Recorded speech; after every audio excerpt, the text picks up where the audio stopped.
Hello, everyone. My name is Elizabeth Obodo.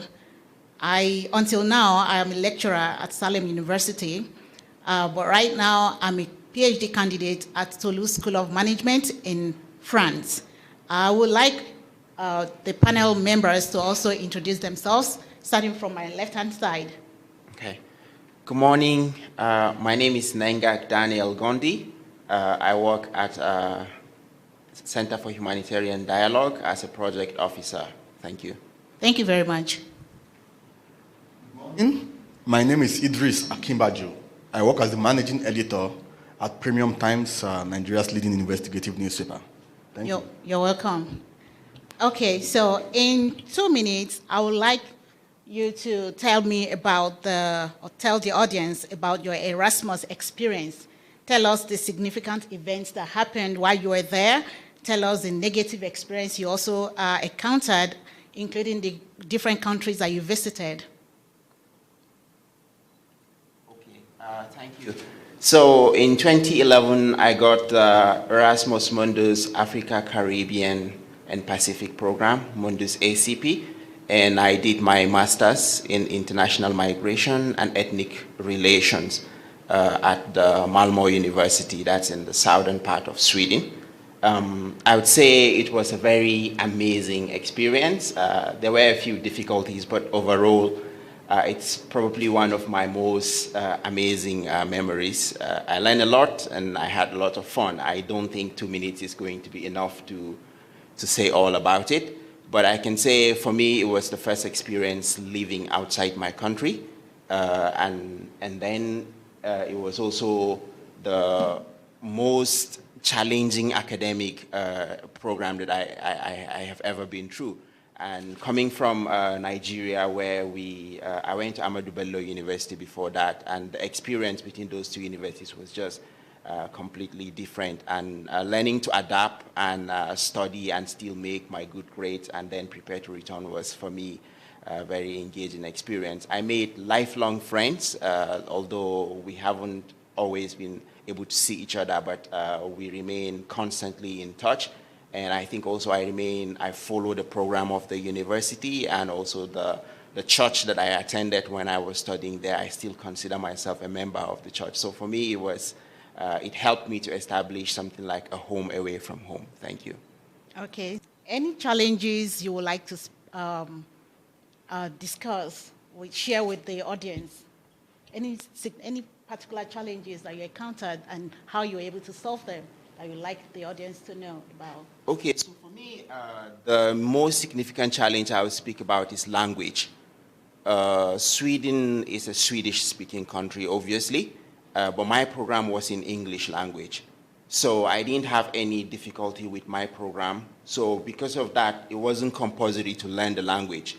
But living in a society where the community was not speaking the same language with you, and so I had to make a separate effort away from my studies to learn the Swedish language. I had to enroll in a program that was organized by the municipality, and I think at the end of the first of my 2 years, I was already becoming a little bit fluent in the language. But there were the young people in Sweden, they are fluent in English, so if you're meeting young people on the street, you could exchange a few words in English, and then also making friends who are natives, Swedish people, helped me to navigate the system in the country. Thanks. Interesting. So how do you say good morning in Swedish? God morgon, hur mår du? Wow, that's nice. Thank you. All right. Can you please tell us also about your Erasmus experience? I had my Erasmus Mundus master's program between 2014 and 2016. I had the first year at the Aarhus University in Denmark and the second year at the University of Amsterdam. It was an Erasmus Mundus master's in global journalism, media, and globalization. It was a wonderful experience for me. One of the first interesting experience I had was the day I arrived in Denmark. I flew through Copenhagen, I arrived in Aarhus, but before I arrived, one of the most interesting things about the program was I was in constant communication with the essentially one of the administrators of the university, Bettina Anderson, who was always putting me in touch with how I would settle down easily when I arrive. And one of the things that was done was to say, okay, when you arrive, we would ensure that your accommodation is not only ready, but somebody would be at the train station at 7 a.m. to give you your key to your apartment. And the person would take you to your apartment and the rest of it.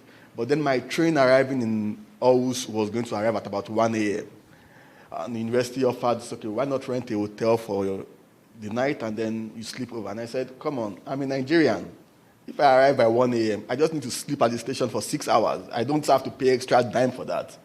And at exactly 7 a.m., the lady arrived with the keys, took me to my apartment, and it was, for me, wonderful. But it was a bit surprising to me to say, just for 6 hours, I was requested, somebody suggested that I should go rent a room. So essentially what I experienced in Denmark was an easy life, essentially. It's a society where things work. That's just the summary I could put to it. The buses, the transportation system is efficient, and the university system is virtually excellent. It's totally different compared to what we have here in Nigeria, where professors consider themselves demigods. It's really a very liberal environment, and it also made a great experience. Same thing with Amsterdam, where I had to cycle for all through my stay there. Overall, I would say it was a great experience for me, and one of the greatest benefits I would say I got from it was that I made lots of friends, many of whom we're still in contact with up till now and are doing very well in their various fields. Thank you very much. But did you learn the language? I didn't have to learn Danish. Neither did I have to learn Dutch. Virtually everybody spoke English, although in the supermarkets, a lot of the supermarkets had goods where the labels were only written in Danish, but you could always find yourself, there was the Asian African supermarket, and there were also Lidl and the other supermarkets that sold things that were labeled in English. So overall, I didn't need to learn any of the languages. All right, thank you. I think you were being spoon-fed when you got to your first mobility. In my own case, when I was to go to Spain, I was lucky to have a flatmate who was also in the same program as me. She offered to come and meet me at the airport, which was very nice of her to have done that. And so it wasn't a difficult thing for me to get to my apartment because somebody was there to take me to the apartment. And the program, first of all, I'll say the first year was very challenging for me and for almost everybody in the program. And at some point, I used to say I broke. I used to think I was very tough. Coming from UNN, University of Nigeria in Nsukka, I thought I was a very tough person until I got there into the program, and everything changed. The program was very overwhelming. There was no time to play around for me. And then at some point, there was a particular day that I wept. I was like, oh my God, what do I do now? Should I go back to my country, or what do I do? Okay, so but one thing that kept me going was that, well, if I go back to my country, there was nothing waiting for me there, so I just had to put myself together, gather all my pieces, and move on. And then my second mobility was in France, in Paris, and that one was an easy sail for us. We took only a few courses, and we focused more on the thesis. My third mobility was to Canada, where I did my internship. And then I came back to my host university, University of Valencia, Spain. Okay, the program, I did work, organizational, and personnel psychology, and from 2013 to 2015. So, but overall, it was a very nice experience for me, and I think that it kind of shaped who I am today, and I'm grateful to the European Union for giving me that opportunity. Okay, so let's talk about travels, the internal mobility, the external mobility. So maybe you can discuss the internal mobility, things that how you're able to move around, navigate your way within the city, and then you can discuss the external mobility, the transportations that are available, and what the new scholars can also take advantage of. So let me start with you, sir. In Aarhus in 2014, one easy way to move around was the use of the bus. For a fee, you could buy a monthly tag or you could load your card, as the case may be. But even before leaving Nigeria, the university official that I had been in contact with had advised that if you just have your bicycle, you can cycle virtually anywhere in Aarhus, except if you're going to a far distance. And immediately I arrived, as a Nigerian, I had not cycled since I was, I think, 12 or 13 years old. But immediately I arrived in Aarhus. By the second day, I had made friends in my dormitory, and I bought a bicycle for myself. It wasn't difficult getting one. Just discussed with students that were already living there, and I was able to get one for myself. So I had to relearn cycling all over within one day, of course. And from then on, I cycled to virtually everywhere I was going to in Aarhus. I only had to take the bus when I had to travel to a bit of far distance within the city. But overall, it was a bit hilly compared to Amsterdam, but you could cycle anywhere. And it was fun because you cycled in groups. There were clearly demarcated bicycle lanes, and it was cheap.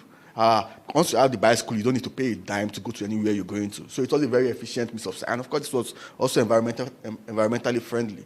So for me, in Aarhus, in Denmark, cycling was just the way. For a student, that's my primary advice. In Amsterdam, it's a no-given. If you are going to be in Amsterdam, definitely just get a bicycle. Everybody cycles in Amsterdam. It's the bicycle capital of the world. The city is virtually flat. You can cycle to anywhere you're going to. The mayor of Amsterdam cycles, all the parliamentarians cycle. So you have no reason to want to not to cycle, except you are scared of cycling. In that case, you have other means of internal transportation. You have the trams, you have the buses.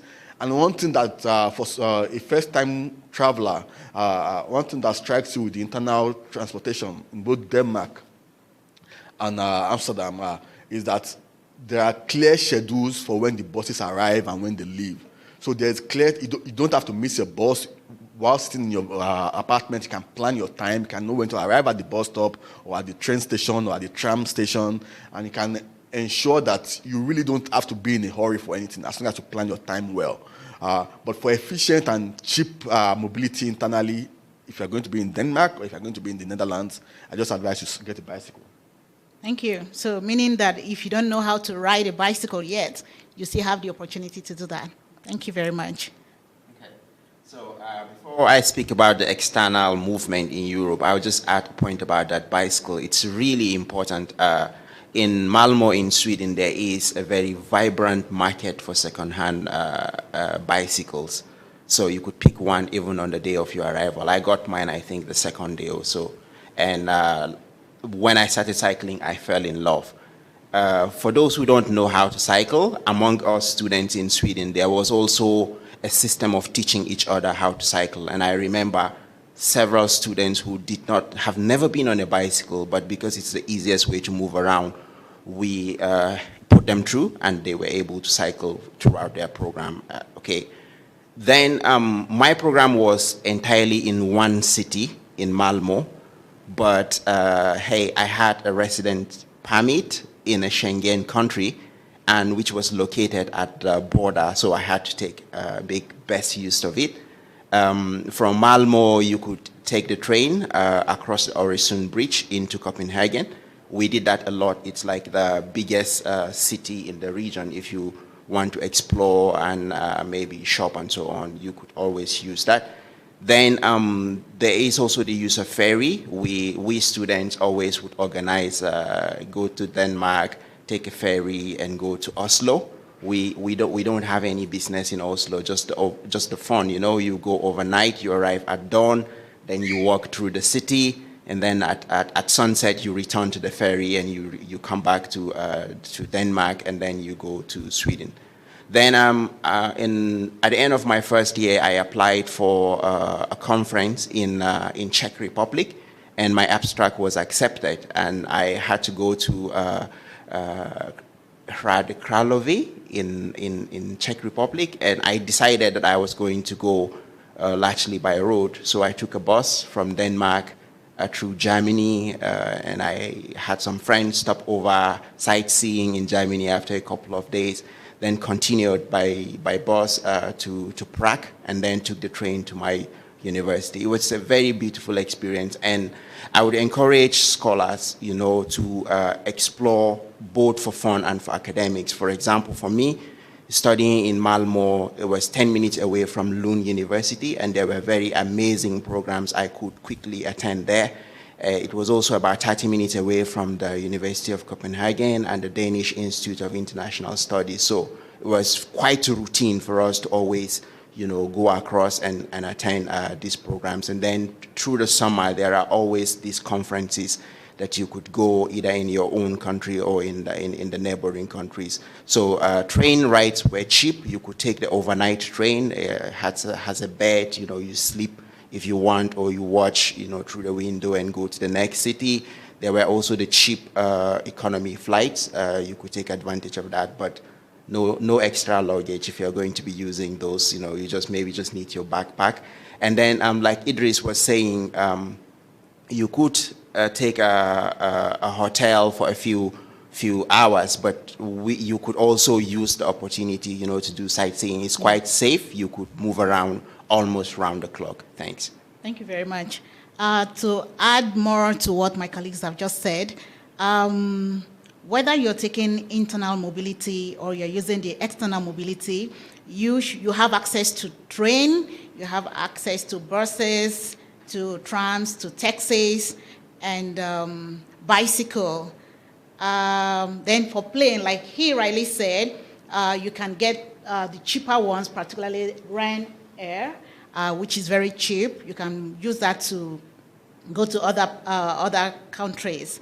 Bicycle, okay, so let me talk about bicycle. Like he rightly said too, when I got to Spain, in my life, I never knew how to ride a bicycle. I have never ridden a bicycle before. When I got to Spain, one of my friends, Ethiopian guy, was also learned how to ride a bicycle there. And I saw him doing that, riding to school, and was spending a lot of money taking the bus. And for me, it was not economical. So my second semester, I decided to learn how to ride a bicycle. So I thank God I was able to do that. It's just a yearly subscription. You can do that for a few euros. I think I did that for 1 year. It's 26 euros or thereabout, and you have access, unlimited access to the bicycle. Or you get your own bicycle. I think fairly used bicycles can be gotten anywhere in the different cities. It's very cheap in comparison to the other transportation system. And then also, I learned that some universities make arrangements for bus passes for the students. It's just a few, not for all. We got, as part of our orientation, the bus pass and a few Swedish krona subscription. So it would finish maybe in about a week. And so if you don't want to switch to the bicycle, you would then become responsible for recharging the bus pass. Okay, I didn't get that in my first and second mobility, but when I got to Canada, they provided that, so I had access. And it was winter time, so nobody was riding bicycle. So yeah, so I was lucky I got the bus pass. And then you can also use to navigate within the cities. You can use the Google Maps. There are city maps at strategic locations that you can easily pick up and find your way. You can use the Google Maps on your phones. And also, identity cards, very, very important. You cannot leave your house without holding your identity card. To avoid any form of embarrassment or harassment, please make sure you always leave your home with your passport or your identity card. I think that is that for travels. Okay, so let's talk about accommodation. How can students have access to different accommodations provided, particularly the cheap ones? I mean, you want to get a cheap offer and save as much money as you want. So can you briefly tell us how you were able to get one for yourself? Okay. So the good thing about accommodation in Sweden is that you have your rent and your lease and you pay it on a monthly basis. So you could actually decide that you want to stay in a place only for a month. For me, my university asked me when I got admitted if I wanted an accommodation. I said yes. So they got room for me in an international student's house. So this was my address on arrival. It was already furnished and everything. They just told me bring along a bed sheet, which I bought and took along. So with my bed sheet, I was in a fully furnished apartment. Okay. So after a month, students started to think if they wanted to go for the cheaper accommodation, or to group themselves as friends and move out. A few students did that, but I stayed in the international students' house throughout. It was a bit expensive, but I think I enjoyed the experience. My neighbor was Swedish, the other one was Italian, and I didn't want to miss that international mix. But there were websites like blogs, some run by student union, where you can advertise. So there is a system where you can, for example, I could rent a 3-bedroom apartment first, pay the landlord, then start advertising for sublet, and then people would join. You could even interview your potential tenant. If you don't like them, you don't make the offer to them, and then if you like them, you take them. There were also many elderly families, maybe their children have moved out, and they have rooms, and they were willing to share. And then you could take advantage of that. It was very interesting system, because like coming from my previous university, Amadou Bello University, where there was a strict, male hostel, female hostel, the guys can't go to the ladies. So I got students to find out that you can have maybe a flat with 2 rooms, and a guy is in one and a lady is in the other, and there isn't any encroachment, any abuse of personal space and so on, and they have to, live very peacefully. So it was also, I know a few students had challenges. There were a few complaints about he touched my property, or in some cases, he even touched me, So people living in shared spaces have to learn, to respect their own spaces, and to, being my roommate does not necessarily mean you're my friend, Yeah. So it was really an interesting learning experience. Okay. I would like you to tell us, aside his own story, when you got there, or your place of assignment, your first mobility, you were able to register with the municipal, right? So how were you able to do that, if you can still remember? Yeah, I can still remember. Fortunately, the University of Aarhus made a comprehensive arrangement for all international students, where the registration with the municipality was done within the university. And so the municipality essentially just brought its officials down there, and then international students were able to register. The advantage of that was that not only were you registered with the municipality, you also had your own personal doctor that you were assigned to, and you enjoyed all the benefits of being a resident. You got your residence card and all the rest that allow you to live in Denmark for 1 year, 1 straight year, and also move around Europe just with the card without needing your visa anymore. But in terms of the accommodation generally, I think for me, my advice would be, when your university offers you accommodation through the international student housing as the case, please consider it very, very seriously. Of course, the university will tell you that you have the option to look for your own accommodation yourself. But the experience I had, not just with myself, but with almost all my friends, was that the people who enjoyed the accommodation most were those who took the offer by the university. And even when the university was offering, in Denmark, which was my first year, even when the university was offering accommodation, they gave several options. They asked you, what do you consider most important? Privacy, closeness to school, shared space, and the rest. And so you chose based on what you considered was your primary area of concern. So for me, I lived in a shared apartment with a Kiwi, a person from New Zealand, and up to now, we're still friends. We're still in constant communication. So, and I had no problem whatsoever in the first year in my accommodation. I mean, like my colleague, I arrived in August also. The winter was very cold in Denmark. I had to reorganize my bed to be closer to the radiator, just to ensure that I don't freeze in my room. The heater, everything was working. And the accommodation was essentially there, everything set. All you needed to do was to move in with your own clothes and live there, which was different from what we experienced in university, what I experienced in my university year in Nigeria. So my first year in terms of accommodation was excellent, I would say. The other experience in terms of accommodation, I talked about having access to your private doctor in Denmark, was the first time when I had a bit of illness. Before I left Nigeria, I had a minor surgery on my toe, an ingrown toenail. I had an ingrown toenail, so I had the surgery done, a very minor surgery. And I paid almost 60,000 naira or so to get it done. But in Denmark, when I had the same problem, I just called the doctor and he said, come over to the hospital. I said, but do I have to book an appointment? And he said, just come over. And I went to the clinic, and instantly he did his minor surgery immediately and said, I can go. I paid no dime to anybody. I waited for less than 1 minute to get it done. Everything was done. So the accommodation was excellent. The facilities were excellent in Denmark. Also in Amsterdam, before we left Denmark, the university in Amsterdam was already communicating with us, saying, do you want us to help you get accommodation, or do you want to get yourself? From my experience in Denmark, I got the university to help me get accommodation with international student housing. And especially because Amsterdam is a very, very busy city. It's a tourist city, one of the largest tourist destinations in the world. So if you want to get it yourself, you may have challenges. So, and we had, during the orientation program, we had been made to know that. So I took the student accommodation, and it was also very excellent in Amsterdam.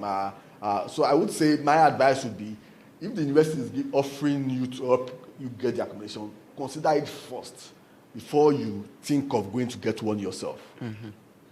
Thank you. So did you ever change your accommodation? Not in any of the two cases. Okay. Of course, there were times when I had to go. I chose to go stay with friends, because one of the advantages of the Erasmus program is that you meet with people from different nationalities. In my first year in Denmark, for example, we were 70 of us from 45 different countries. So I eventually had a friend from almost all the countries you can think about. And sometimes you just go stay 2 or 3 nights with this German, you go stay 3 nights with this Canadian, just to ensure that you don't feel lonely and make friends that can then be useful for you in future. So I never had a problem, but I always try to move around to stay with people. Okay, thank you. So for those who will be traveling soon, I think usually the university makes arrangement for the accommodation and also to register with the municipal. Mm-hmm. And in terms of contract signing, I think they also provide some form of guidance also. And one thing that is also very important that you should take seriously is your date of arrival and your departure date. So whether it is university arrangement or your own arrangement, you should ensure that, because they usually respect that, if you're coming on a particular date, you have to communicate that to them. And your date of departure, leaving the accommodation, the residence, you also have to communicate that in clear terms. Let them know you are leaving on so-so and so-so dates in order to avoid any form of arguments that might come up. Also, the use of common spaces should be respected, because you don't want to go there and mess the whole place up just because you feel you have paid a certain amount of money. You have to ensure that you keep your common spaces very clean. Sometimes, maybe if it's a shared apartment, for instance, where you share the kitchen, the lounge, you have to also share the bathrooms and all of that. So you should ensure that whoever cleans it, if you're not, because sometimes you rotate it, like there was a time I had to do that. So if there's someone who is cleaning the place, you need to ensure that when you use it, you keep it clean. For accommodation, this topic can also not be overemphasized. So like if you have to change your accommodation, like my colleagues rightly said, first accept the one that is being offered by the university. When you get there and you consider it very expensive, you can look for a cheaper offer. So when you get it, pay attention to the contract signing, the policy, what is there. Read it word by word before you sign it. Mm-hmm. Read it word by word before you sign it. So when you get there, when you get an offer, ensure that you pay. Don't pay online. They usually advise against it. Don't pay online. If you're paying, make sure you're paying to the right person. There are different ways to also secure an accommodation. You can go through Airbnb. You can use through the Facebook. And other old students can also help. Yeah. New students, your colleagues can also help to suggest a place for you. Can I chip in there? You also need to be cautious in case you're changing accommodation and especially sharing, because there are those who are out to exploit young students, especially arriving on scholarship. So someone might be unemployed, they had a lease and they can no longer pay for it, so they go and find a student who can come allegedly to share the space. But before you know it, the whole burden of that contract is going to fall on you. Yeah. In my school, we had experience of people who tried to move out for 3 months or 2 months, and before you know it, they were running back to the student house. So if you find such an offer, maybe it's also possible you could discuss with fellow students or the international office if you have, and check with them if it's safe. And it's always best to stay with fellow students, not maybe with just someone working in the city. Yeah. Okay, thank you very much. So let's talk about money and its management. How do you think, let me take it here. So how do you, because I understand that some people get there, they spend all their money, and they are left with nothing. And then they are supposed to go to places where the economic situation is very high, the standard of living is very high, and then they get stranded because they never planned towards it. So can you tell us how you're able to manage your money? Okay. First, I believe for majority of the students, you probably wouldn't come from very rich homes, like I was not. And so you would even, by just being in Nigeria, you want to save money. You just, even apart from the fact that the money might not be enough, you just want to save money. And so there are several tips that you can use to save money. One, we've spoken about use of bicycles. That saves you a lot of money for transportation. Secondly, look for inexpensive supermarkets. There are some supermarkets, try to do some price comparison to know which supermarkets sell things at more expensive amounts. Whether it's chicken, whether it's rice, supermarkets sell products at different prices. Try to do your own research while you are there. Just walk around supermarkets and compare prices so that you know the supermarkets that sell things at less expensive prices. Thirdly is that on average, European stores tend to arrange their products on the shelves based on prices.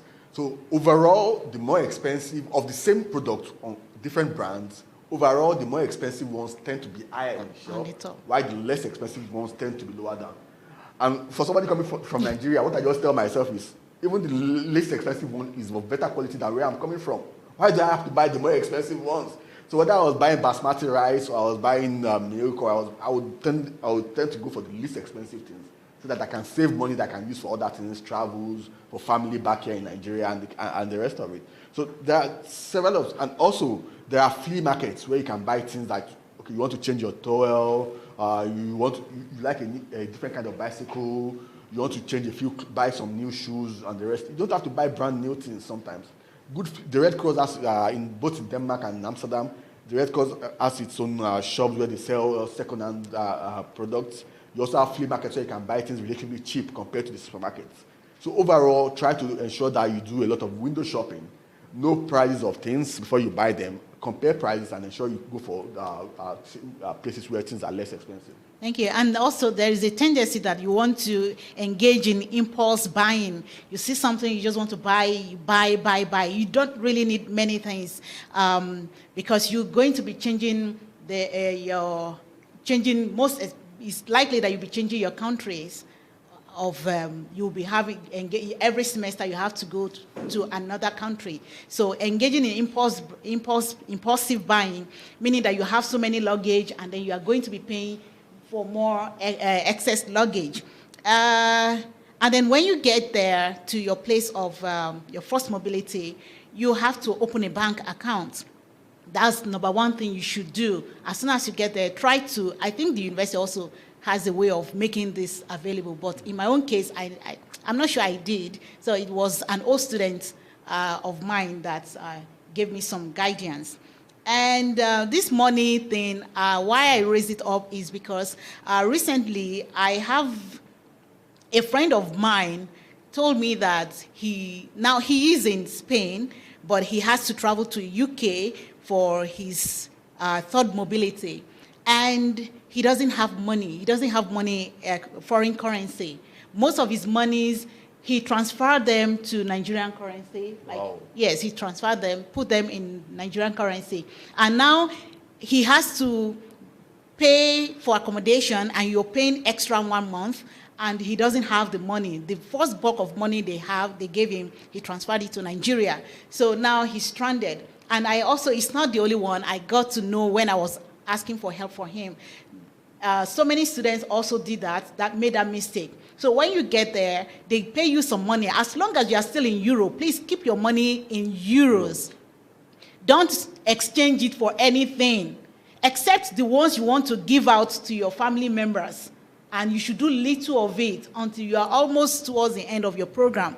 So save for yourself. When you are in a particular country and the standard of living is low, there's a way they mix them up. You might go to other countries where you have to spend higher, and then maybe the monthly stipend is not able to offset your bill. So you need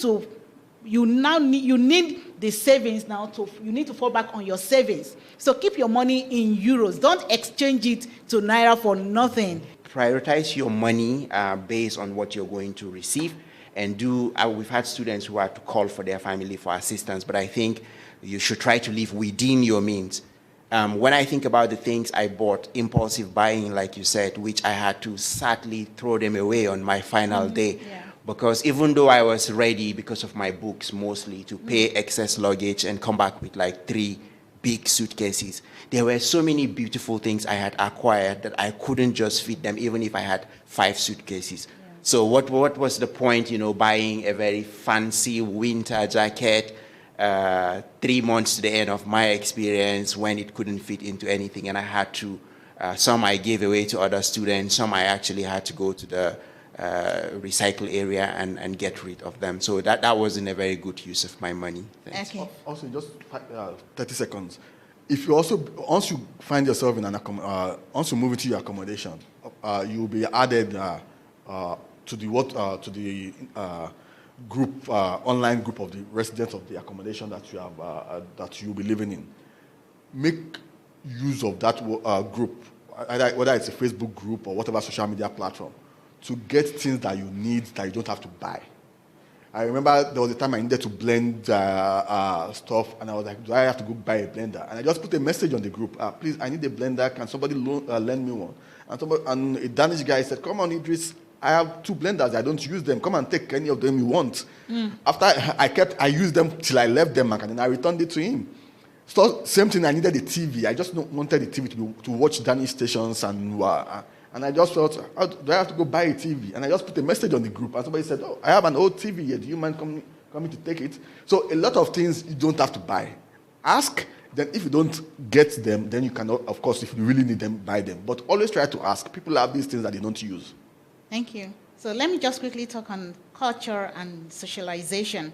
I would urge you to always ensure that you respect each other when you get there. Respect personal space, if not for the corona. Usually white people do not like this closeness. You don't come close except if you're lovers. Even as friends, they still want to maintain some form of personal space. So you have to respect that.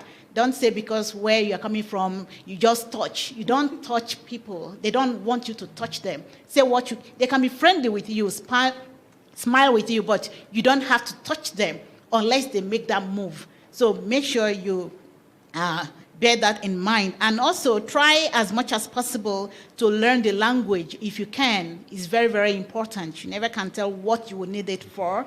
And be open-minded, be free, learn as much as you can learn at that particular time. Their foods are very nice. You can, please, I think the last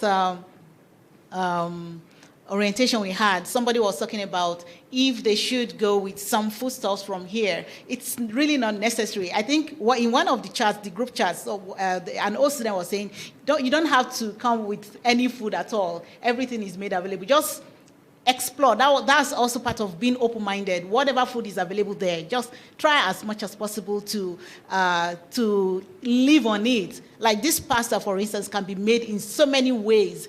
That's the spaghetti. Can be made in so many ways. They have good foods. You can also learn to cook or learn to eat. And friendship, relationships, don't force it on anyone. Okay, let it flow naturally. You like somebody, you want to be friends with him or her, you don't force yourself on the person. So let it flow. Let it have a beginning. Don't just say, oh, because it has to be. No, let it flow. They like it like that when it flows naturally than forcing yourself on them. The more you force yourself on them, the more they distance themselves away from you. So that is very important. And also, it's very likely that you come across your kinsmen and kinswomen, people from Nigeria or from even your ethnic group and all of that. It is good to make friends, but then do it with a lot of caution. Some of them, once they know you are a scholar, they want to exploit you. I was in that shoe when I was in Paris. Let's quickly talk about defense of thesis, because that's usually what you do before, at the end of the whole exercise, the mobilities, you're supposed to come and defend your thesis. How should they prepare towards their presentation? That's the defense of their thesis. Running through presentations, how they should present their thesis. During the presentation, what should you think they should look out for? Okay. In Sweden, the defense of thesis is called opposition. And you complete your thesis, you submit, and then they pair you. Your thesis is given to one student, and you get someone else's thesis, which you're expected to oppose. So first, you study someone else's work and lay out in an academic manner, like the shortcomings of the thesis. Of course, you would have to point out what's good about the thesis and then where the person might not have done the best work possible. And then the author of the thesis is expected to respond to some of those shortcomings. And then in another session, your own thesis comes up, so being opposed by someone else, and then you defend. And then the whole class would contribute, and recommendations, like the examiner gives recommendation, you go back and you address these things. This, in my experience, is a very emotive exercise, because in some cases, the reason why someone else would have an extra semester is your opposition. So, but you think of this as a purely academic exercise. You don't make a good scholar if you're not able to comprehensively study another person's work and point out, areas of improvement in that work. So you do that in an academic sense. And it's the same thing that someone is going to do for you. I've seen tempers flare, relationships sour after an opposition session. But for me, I think that be prepared. Once they are pointing out academic flaws, it's absolutely fine. So you prepare. First way of preparing is attending other people's session. So I believe it's allowed in virtually all universities. So from your first year, if they're doing even master's, PhD, thesis defense, try to attend some of those sessions and see how people go about doing it. Then you have to prepare, apart from writing your thesis, you have to prepare a summary of it. So you have to prepare that very, very neatly, note your own key points, because if the person doing the opposition claims that you did not use the right methodology, you can point out to them, the methodology is well defined in this and that area, so then that becomes clear to them that you've done your homework. Then your final grade would be, in Sweden, your final grade is awarded based on the quality of the thesis that you wrote, the quality of your opposition of another person's thesis, and finally the quality of your defense of your own thesis. So you have to prepare for that. And if you spend the whole time of your program not contributing in class, not challenging wrong impressions and so on, then you eventually find your thesis defense a much more difficult exercise. So you do the practice by, questioning the assignment of the other group, questioning, and defending your own group assignment and so on. All these experiences add up to your final defense. Thank you very much. In 1 minute. Just in addition, Okay. be prepared for very well. While you're working on your thesis, ensure you work very well with your supervisor.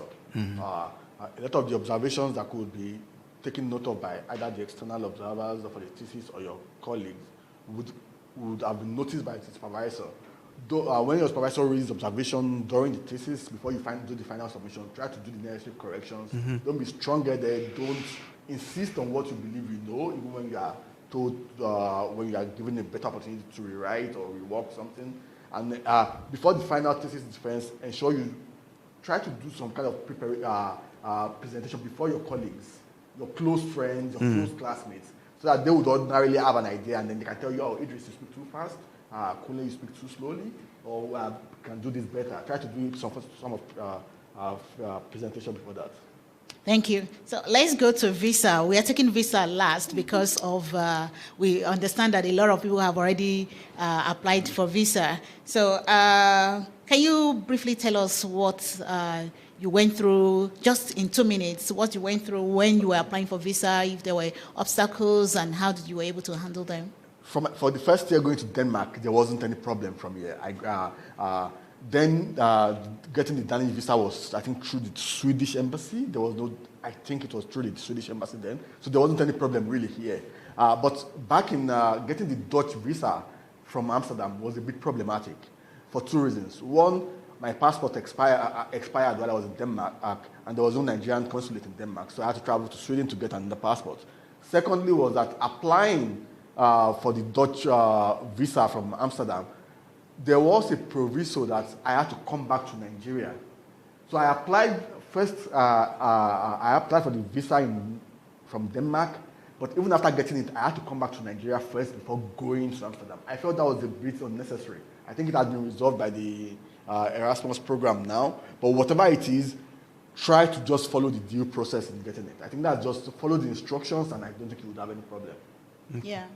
So just to add to that, in Sweden, that time we got 1 year residence permit.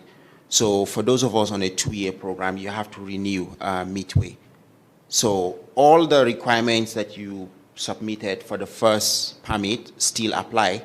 In addition, certain number of credits that you would have earned. Because the university, you can defy your own examination by yourself. So there were many people who, at the time of visa renewal, they haven't earned the sufficient number of credits. So you see them in the last minute trying to pass, any 15 credit course and so on. So prepare, study the law. I think you would get help from the university when you're doing the first one. But if your program is longer and it requires renewal, study all the requirements, prepare all the documents. They might need your bank statement, so you have to be sure. If you have transferred all your money to Nigeria, you might have problem at that stage. So be aware of all the requirements and then apply on time so that maybe your program does not start without you having a visa, so that would pose a problem for you. Apply at the earliest opportunity. It's better that maybe your visa comes out, even before the expiry of the other one, than for you to have a period where you don't want to be in Europe or anywhere else without valid documents. Yeah, I think that's been made easier now with the intervention of the European Union. Prior to this period, I remember I was telling you earlier on that when I first got this scholarship in 2011, I missed that. I lost that scholarship because I had issues with the Spanish embassy and all the overwhelming things you have to do and all of that. So I lost that scholarship. I think God was just on my side to allow me to win it the second time. Okay. So this case now is different from last year. So the EU has intervened. So what they did was to bring in the different ambassadors from different embassies. So made them part of the program. So with that, they're now aware that anybody who is carrying who is going for who is an Erasmus scholar doesn't have to go through a lot of challenges. Some things have been waived for them and all of that. So now at the end of the program, in 1 minute, I want you to tell the audience what is next. What is life? I want to discuss life after school.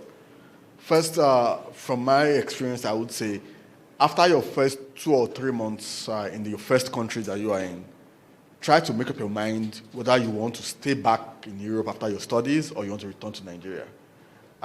For me, I had made up my mind even before leaving Nigeria that I was going to come back. The reason why I said you should try to do that is, if you know you want to stay back in Europe, then ensure you study the language of the country you are in or the country you want to stay back in, because you cannot, or it's not that you cannot, but it's easier for you to eventually get a residence permit or eventual citizenship if you can speak the language.